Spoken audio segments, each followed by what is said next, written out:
A billionaire visits her son's grave and discovers a black waitress crying with a child. She was shocked. The light November rain turned the cemetery into a gloomy scene as Ashley Robinson saw the sight that would change her life forever. There, in front of the marble grave of her son Matthew, a young black woman in a waitress uniform was holding a small child, both of them crying as if the world had ended.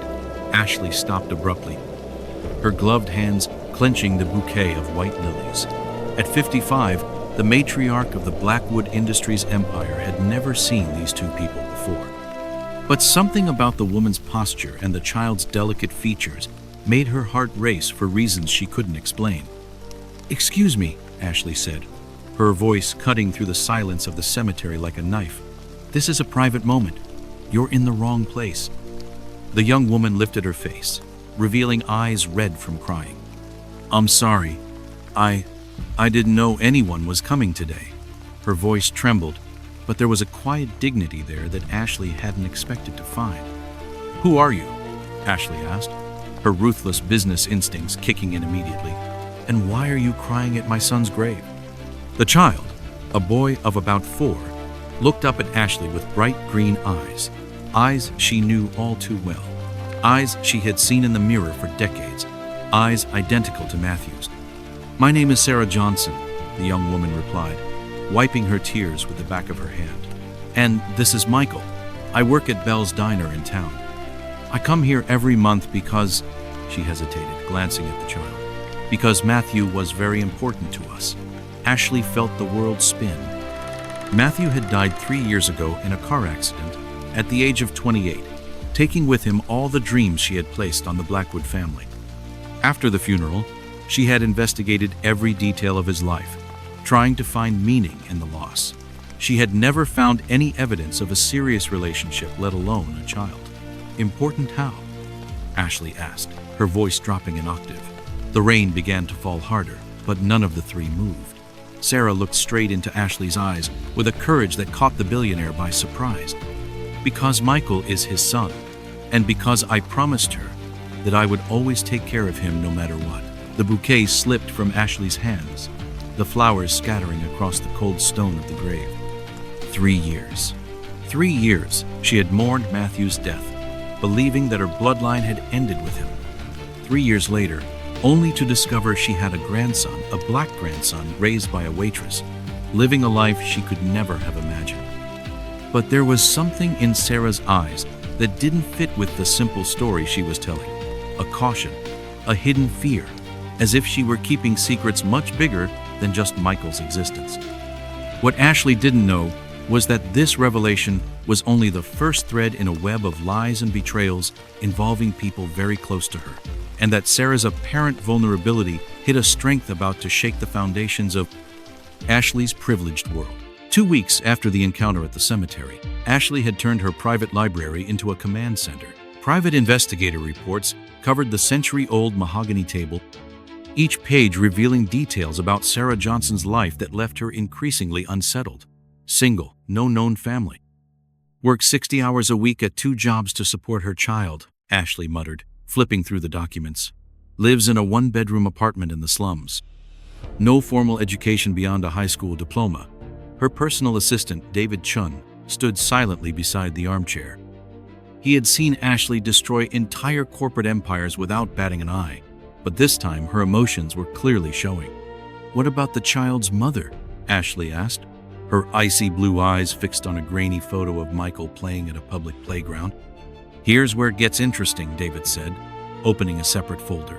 "We couldn't find a birth certificate, hospital records, or any official documentation showing who Michael's biological mother is. It's as if his birth mother never existed."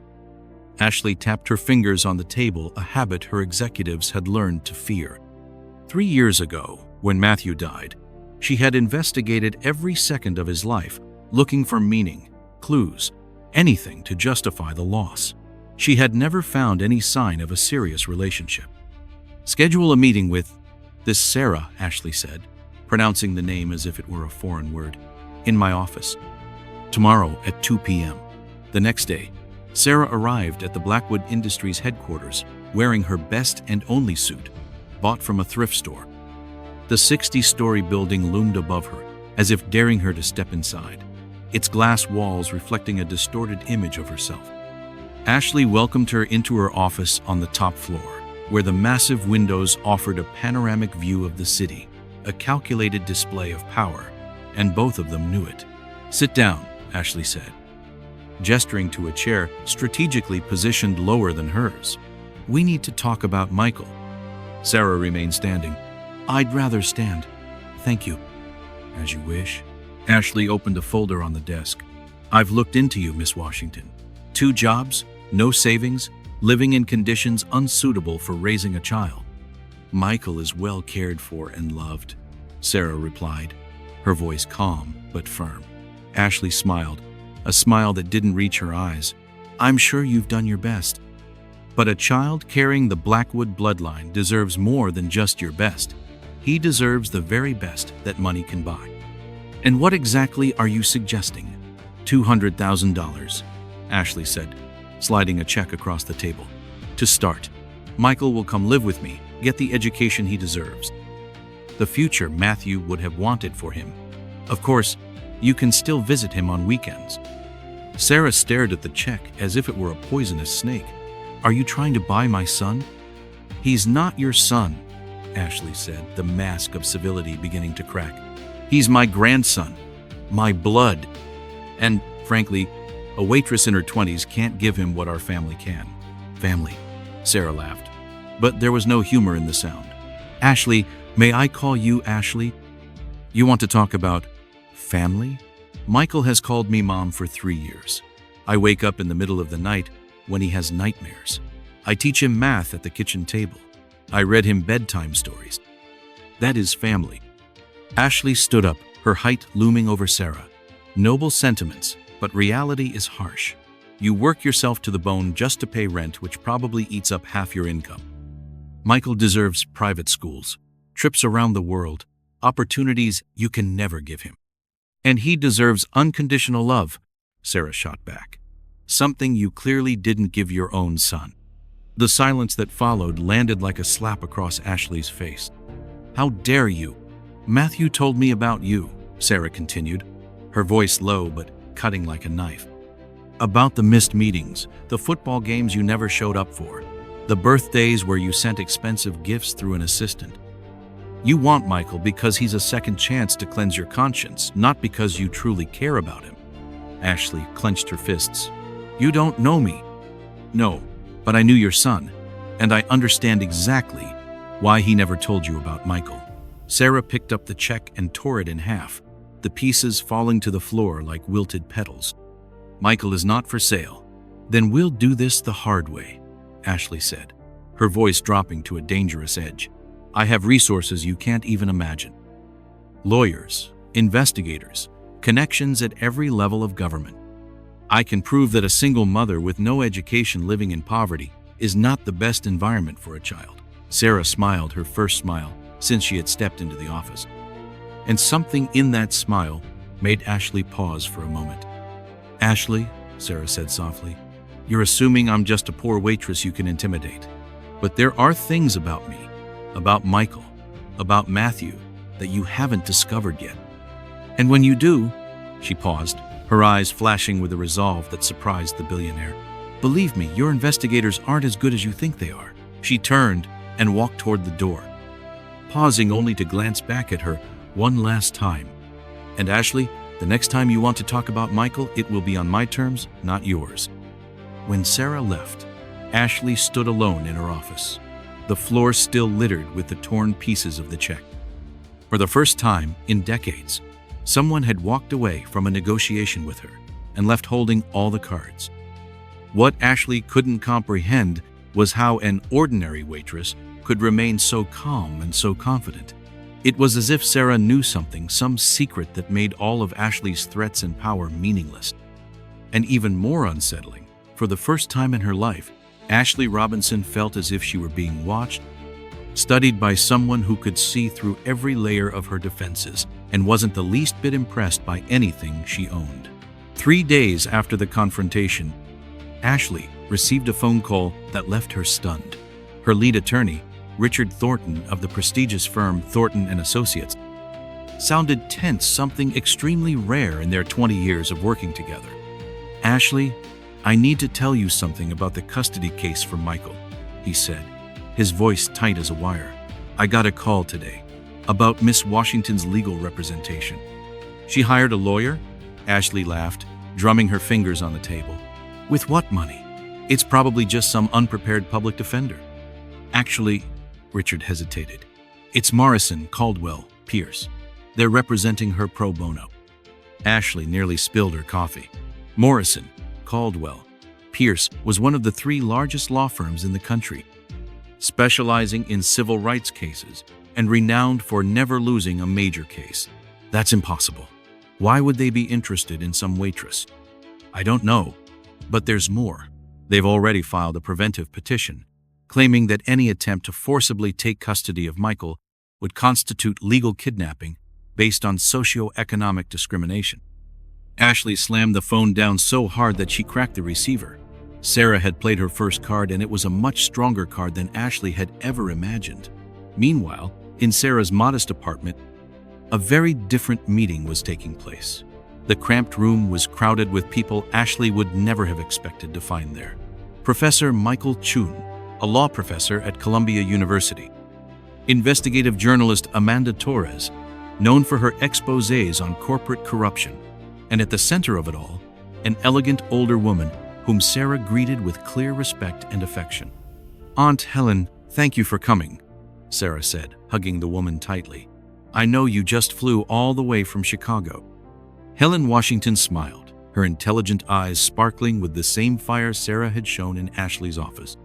"Daughter, when you called and said the time had finally come, I canceled every appointment. We've been waiting for this moment for 3 years." Michael sat playing on the floor, completely unaware of the importance of the conversation happening around him. Professor Chun opened a thick folder filled with documents and photographs. "Sarah, are you sure about this?" he asked. "Once we start, there's no turning back. Ashley Robinson has immense resources and won't hesitate to use every trick she has." "Professor Chun," Sarah replied, her voice calm but resolute, "I've been preparing for this moment for 3 years. Every night class I've taken, every law book I've read, every connection I've built, all of it has been to protect Michael and keep my promise to Matthew." Amanda Torres looked up from her laptop. "The evidence you've gathered is truly impressive, Sarah. 3 years of meticulous documentation of Blackwood Industries violations, from bribing local politicians to systematic labor exploitation." Helen walked over to the window, looking out at the modest view from the apartment. "Ashley thinks her wealth makes her untouchable. She has no idea my niece has spent the last 3 years tracking her every move, every dirty deal, every tax evasion scheme." "Aunt Helen taught me business law at the University of Chicago for 30 years, Sarah explained to the others. "She's the one who taught me that knowledge is the only weapon they can't buy or steal from you." Sarah's phone rang. It was Ashley, her voice seething with rage. "What game are you playing?" Ashley barked through the phone. "Morrison, Caldwell, Pierce. How does a waitress get lawyers like that?" Sarah put the phone on speaker so everyone could hear. "Ashley, I warned you. There are still many things you don't know about me. I don't care what tricks you're using. Michael is my grandson, and I have unlimited resources to get him back." "Unlimited resources?" Sarah laughed, glancing at her allies. "Ashley, you still think money is the only kind of power. But what if I told you there's something much stronger?" "What?" "The truth," Ashley scoffed. "The truth doesn't pay for high-priced lawyers." "True, but the truth about your legal business, dealings about how you built your empire through fraudulent contracts and systematic bribery, that truth is worth far more than money to certain people."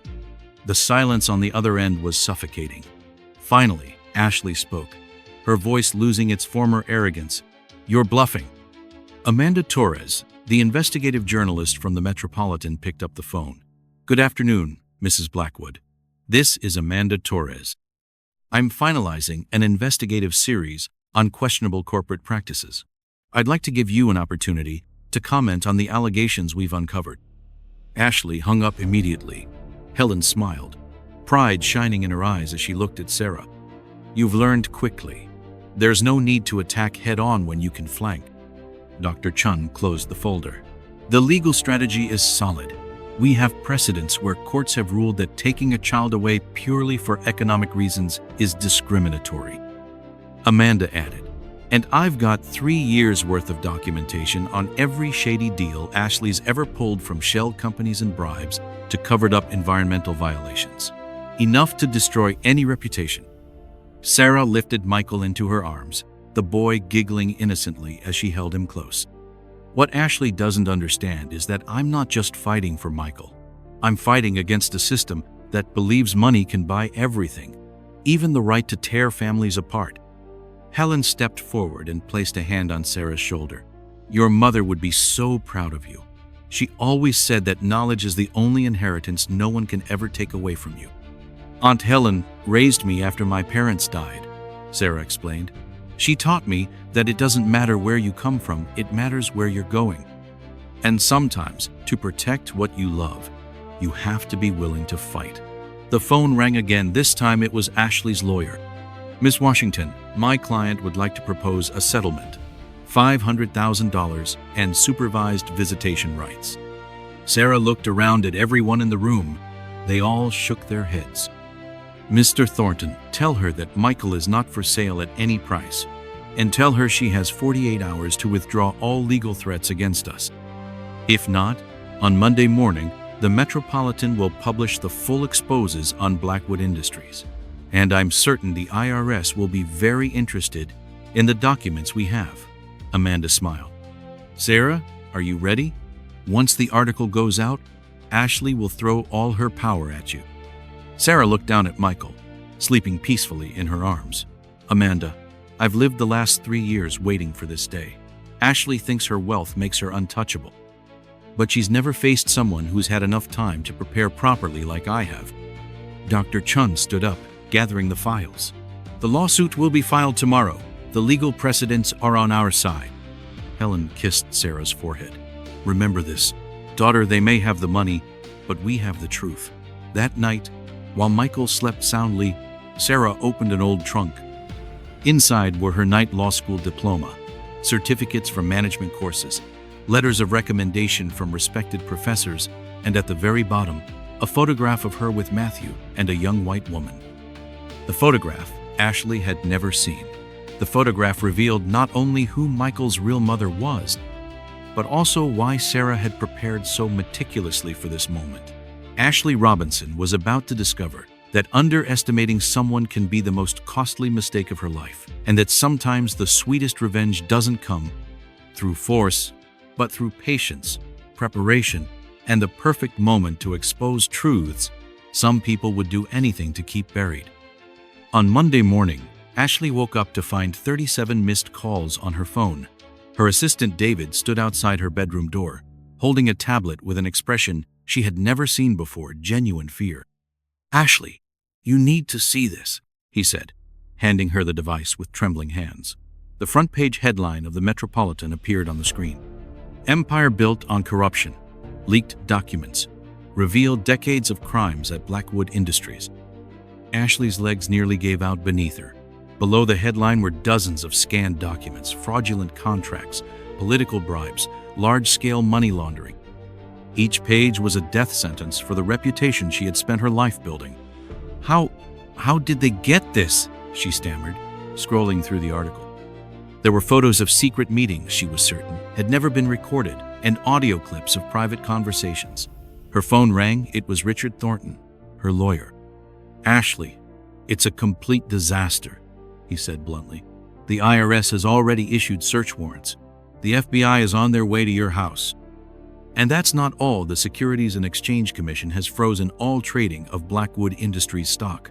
Ashley hung up and, hands trembling, dialed Sarah. You, she screamed when Sarah answered. You dare destroy my life? Good morning, Ashley, Sarah said, her voice as calm as a Sunday morning. I assume you've read the news. I will destroy you. I'll use everything I have. Everything what? Sarah interrupted, her tone as light as a breeze. Because according to the latest updates I'm seeing, your bank accounts were frozen 15 minutes ago. Ashley rushed to her computer, frantically typing passwords into her banking websites. Access denied. Access denied. Access denied. This is impossible, she muttered, her hands trembling with panic. Ashley, Sarah continued, there's one thing your investigators didn't uncover. Amanda Torres doesn't work alone. She has an entire team that specializes in financial crimes. Every fraudulent document you've signed over the past 20 years has been traced. On the living room TV, reporters stood in front of the Blackwood Industries building. Employees filed out carrying cardboard boxes, their careers destroyed overnight. The name she had built over decades was being dragged through the mud live on national television. Why? Ashley's voice cracked, full of despair. Why are you doing this to me? Because you never asked who Michael's mother was, Sarah replied calmly. If you had, you would have known her name was Emily Robinson. Ashley felt her blood run cold. That's impossible. She was the daughter of Robert Blackwood, your cousin, Sarah continued. The same cousin you betrayed back in 1995 to steal his share of the family fortune. Because of that scheme, Emily grew up in poverty. The memories came flooding back like a tidal wave. Robert, young and hopeful, signing the papers Ashley had altered to strip him of his inheritance. The family feud she had won through cunning. Emily met Matthew in college. They fell in love, but she was too afraid to tell him the truth, knowing that if you found out, you would drive her out of Matthew's life just like you did to her father. When Emily died in childbirth, Matthew came to me, her best friend. He knew Emily wanted me to raise Michael. And Matthew also discovered the truth about what you did to Emily's family. Ashley whispered to herself. Matthew, he knew. He spent the last months of his life investigating you, gathering evidence of your crimes. When Matthew had his accident, he left everything to me. The documents, the recordings, the proof. He only asked me to wait for the right moment. Ashley looked out the window and saw FBI vans pulling up outside her gate. The accident, she began to tremble. It wasn't an accident, Sarah said firmly, her voice calm and resolute. Matthew uncovered your money laundering network and the dangerous people you hired to take care of problems. They killed your own son, Ashley. The shock squeezed the breath out of Ashley's chest. She had killed her only son with her own greed. Michael is the last legitimate Blackwood, Sarah continued. Emily was the rightful heir to the fortune you stole. And now, with your accounts frozen and your company seized, Michael will reclaim what's rightfully his. Heavy footsteps echoed in the hallway. A firm voice barked, FBI, open up. You planned this for 3 years, Ashley whispered, finally grasping the scale of her nightmare. Matthew taught me that patience is the key to revenge, Sarah said. Every document I collected, every course I took, every connection I built, it was all for this day. The door burst open. Federal agents stormed in with an arrest warrant. Ashley Robinson, you are under arrest for tax fraud, money laundering, and conspiracy to commit murder. The handcuffs clicked shut, and Ashley heard Sarah's voice one last time, gentle as a breath. Michael will grow up knowing the truth about his family. He'll know that justice, even when slow, always comes. Television cameras captured Ashley being led away in handcuffs, the fall of an empire broadcast live for millions to see. That afternoon, Sarah sat in the park while Michael laughed and played on the slide under the warm sunlight. Her phone rang. It was Helen. Daughter, I just saw the news. How do you feel? Sarah looked at Michael and smiled softly, like Matthew can finally rest in peace. And Michael will grow up knowing that his family fought for justice, not revenge. 2 years later, the Millbrook Women's Correctional Facility was a far cry from the powerful penthouse office Ashley had once commanded. She wore a standard orange prison uniform and worked in the laundry room for $2.5 an hour, an irony that no one failed to notice. Blackwood, you have a visitor, the guard announced. Ashley expected to see her old lawyer or a reporter. But no, it was Sarah, elegant, in a navy blue suit worth several times what Ashley could earn in a whole year. Sarah smiled a smile of quiet satisfaction. I have news for you, she said firmly. Michael was just accepted to Phillips Academy, the same school Matthew attended. Full scholarship, Ashley felt a flicker of pride that faded as quickly as it came. Why are you telling me this? Because you're still his grandmother, and because Michael asked me if bad people can ever become good. Sarah paused. I told him that depends on whether they truly want to change. Sarah opened a folder and pulled out a photo of Michael in his school uniform, beaming with joy. He's learning the violin just like his father. His teacher says he's a natural. Ashley whispered, How can you afford all of this? The fortune you stole from Emily's family was returned by the court. Michael is now heir to the entire legitimate Blackwood estate. Ironic, isn't it? Ashley closed her eyes, defeated. And you? What did you get out of all this? I gotta give Michael what you never gave Matthew. A family that puts love above money. Sarah stood up. And the peace of knowing that Emily and Matthew can finally rest. Michael, is he happy? Ashley asked weakly.